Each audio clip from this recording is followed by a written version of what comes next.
কৈছে যে পীযুষ হাজৰিকা আৰু মুখ্যমন্ত্ৰী ডক্টৰ হিমন্ত বিশ্ব শৰ্মাৰ কাৰণে 6 জনগোষ্ঠী জনজাতিকৰণ হোৱা নাই। অখিল গগৈ ডাঙৰীয়াই এনেকৈ যে 6 জনগোষ্ঠীয়ে দল সংগঠনক অপমান কৰিব মই ভাবাই নাছিলোঁ। মই দেখিছোঁ খালি অখিল গগৈ ডাঙৰীয়াই এনেকৈ কৈ দিলে যে মানুহবিলাকক আমি কিনি লওঁ। এইটো ভাল কথা নহয়।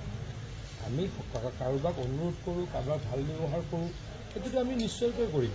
কিন্তু দল সংগঠনবিলাকে আমাৰ পৰা টকা লয়, এই কথাটো যদি অখিল গগৈ ডাঙৰীয়াই কৈছে, যদি নহয় তেখেতে কৈছে, ভিডিঅ'টো মই চাইছোঁ, এই দল সংগঠনসমূহৰ প্ৰতি তেখেতে চৰম অপমান কৰিছে।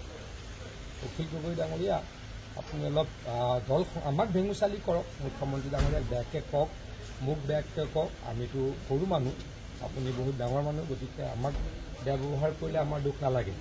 যদি দল সংগঠনসমূহক যদি এনেকৈ কৈ দিয়ে যে দল সংগঠনসমূহে হিমন্ত বিশ্ব শৰ্মা ডাঙৰীয়াৰ পৰা টকা লয়, মোৰ পৰা টকা লয় আৰু সেইকাৰণে আন্দোলন নহয়, সেই কথাটো কিন্তু ভাল নহয়।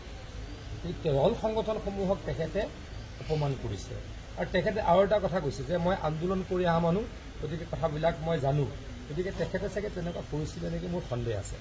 তেখেত যেতিয়া আন্দোলনকাৰী আছিলে সেইখিনি সময়ৰ নেতাসকলৰ পৰা তেখেতেও কিবা কিবি লৈছিল নেকি মোৰ সন্দেহ আছে।